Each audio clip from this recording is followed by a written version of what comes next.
నాయకులు ప్రజల మనసెరగాలి. ప్రజలు ఏం కోరుకుంటున్నారో తెలుసుకుని నేతలు ఆ దిశగా కృషి చేయాలి.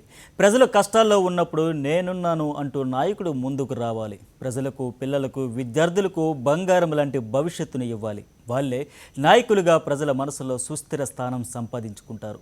చరిత్ర కూడా ఇదే చెబుతోంది. వైఎస్ జగన్ ఇదే చేశారు. అశేష్ ఆంధ్రప్రదేశ్కు ప్రజలకు బంగారం లాంటి భవిష్యత్తు ఇచ్చే ప్రత్యేక హోదా కోసం 7 రోజులు నిరవధిక నిరాహార దీక్ష చేశారు. కానీ పాలకులు మాత్రం ఎన్నికల ముందు ఇచ్చిన మాట మరిచి ప్యాకేజీల గురించి మాట్లాడుతున్నారు. అంతేకాదు, కోట్ల మంది ఆకాంక్ష మేరకు దీక్ష చేపట్టిన జగన్ను బలవంతంగా ఆసుపత్రిలో చేర్పించి ఫ్లూయిడ్స్ ఎక్కించారు. ఈ ఉదయం 4 గంటల 10 నిమిషాలకు దీక్ష ప్రాంగణానికి వచ్చిన పోలీసులు 4 గంటల 20 నిమిషాలకు జీజీహెచ్కి తరలించారు. 5 గంటల 10 నిమిషాలకు బలవంతంగా జగన్కి ఫ్లూయిడ్స్ ఎక్కించి జగన్ చేత నిరవధిక నిరాహార దీక్ష భగ్నం చేశారు.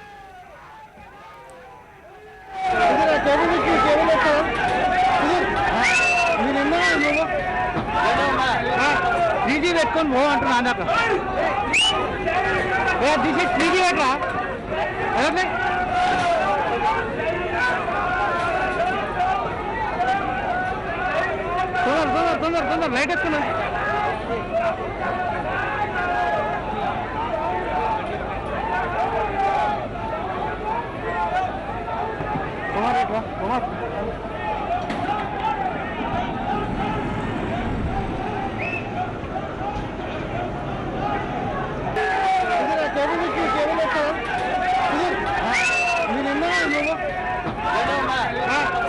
పెట్టుకొని పోవంటున్నా.